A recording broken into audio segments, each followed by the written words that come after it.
Hi everyone, this is Pavitra working as an assistant professor in Sri Muthukumaran Institute of Technology in Biomedical Department.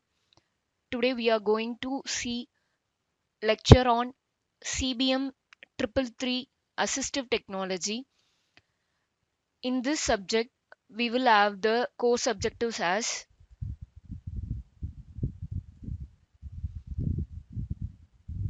students should be able to know the hardware requirements of assistive devices and also to understand the prosthetic and orthotic devices and to know about the developments in assistive technology and also about the recent trends in the assistive technology.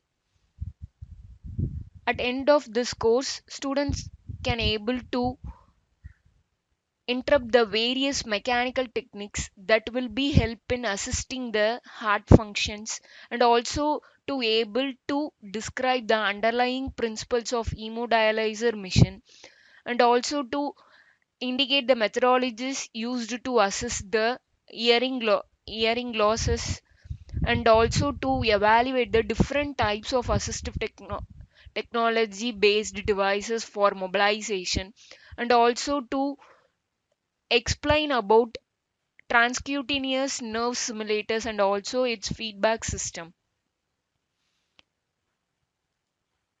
Here, these are the 5 units in this subject. First unit is cardiac assist devices, and second unit is hemodialysis, and third unit is hearing aids, and fourth unit is prosthetic and orthotic devices, and fifth unit will be recent trends. Now, in this lecture, we will see the unit 1 cardiac assist devices. Cardiac assist devices unit covers the main cardiac devices like external counter pulsation technique and another one is intra-aortic balloon pump and third one is axillary ventricle and schematic for temporary bypass of left ventricle and last one is prosthetic heart valves. First we will see the external counter pulsation technique. Generally, it is referred as enhanced external counter pulsation technique, that is EECP. It is generally a non-invasive technique and also the outpatient therapy for heart failure patients and also the angina patients. Here, EECP uses synchronized pneumatic cuffs on the legs to enhance the coronary blood flow.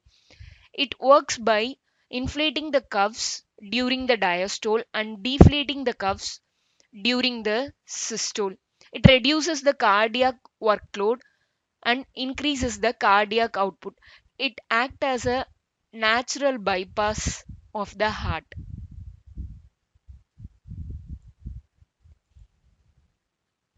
Here, this is the mechanism of EECP.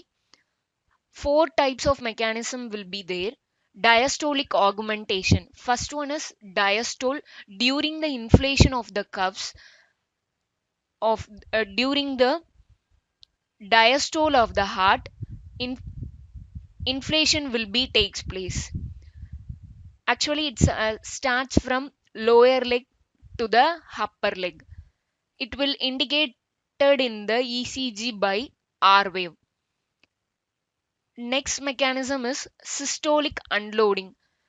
It It describes the cuffs deflation. Cuffs will be deflated rapidly during the systole of the heart. Next one is venous return. The blood flow will be back to the heart, increases preload and cardiac output also. And finally, blood vessels encourage the opening of the Darterment vessels, and it is also often referred as the natural bypass of the heart. Here we see the inflation and deflation of the cuffs during the diastole and systole of the heart. Step 1 is inflation of the cuffs initiates the pulse wave in the lower leg, and in step 2 it is the inflation of lower thigh cuffs after 50 milliseconds of the first step. Here third one is the inflation. It is the another 50 millisecond after of step 2. And last one is the deflation during the systole of the heart. Here these three steps will be in the inflation state, and final will be the deflation of the cuffs. Here we will have four types of cuffs: lower cuff, calf cuffs, lower cuffs, upper thigh cuffs, or buttocks.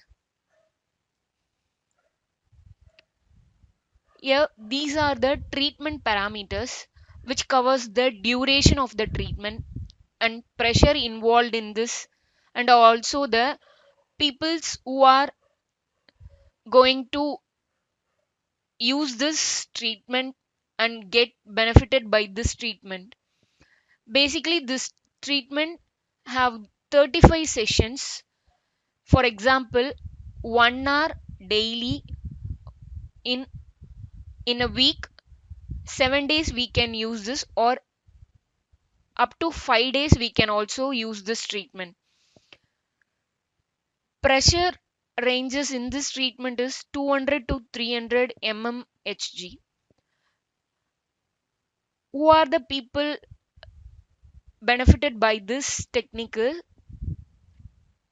will be coronary artery disease or heart failure patients will be get benefited by this treatment.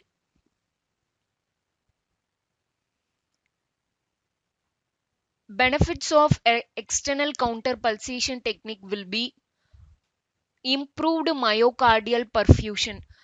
Myocardial perfusion will be improved by this technique, and reduce the angina symptoms and reduce the dependency of the regular medications, and also increased exercise tolerance. We can able to reduce the workload of the heart also in this technique. And what are the contraindications of this techniques? Arrhythmias, that is atrial fibrillation, or severe aortic regression, or uncontrolled hypertension or bleeding disorders. These are the contraindications of this technique.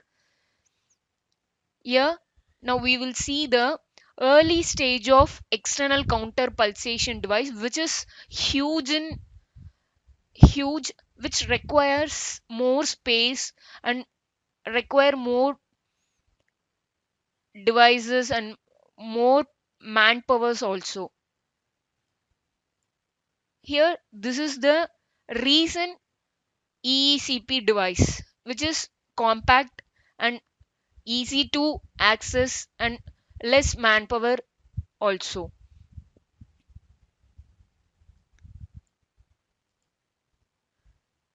Here deflation and inflation of the cuffs will be like this. Here we will have three types of cuffs: calf cuffs, lower thigh cuffs, and upper thigh cuffs.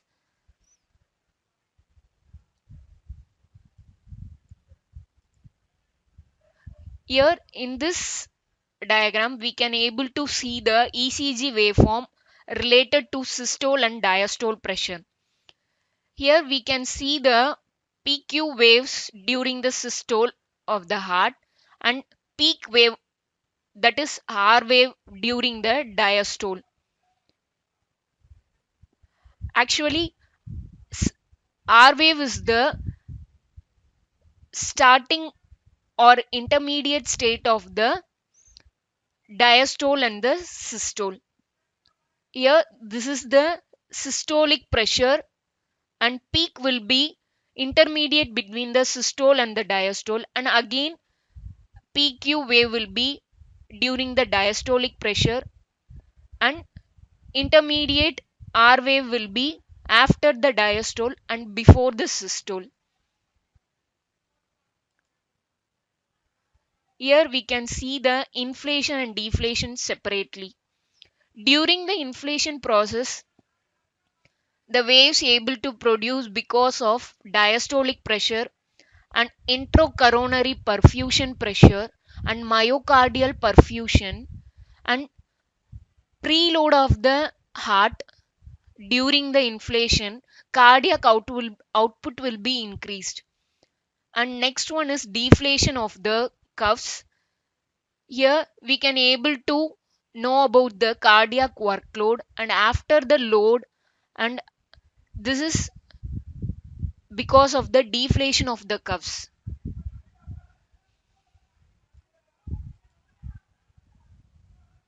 And finally, we will see the ECG of the EECP technique during the inflation and deflation of the cuffs because of diastole and systole pressure of the heart.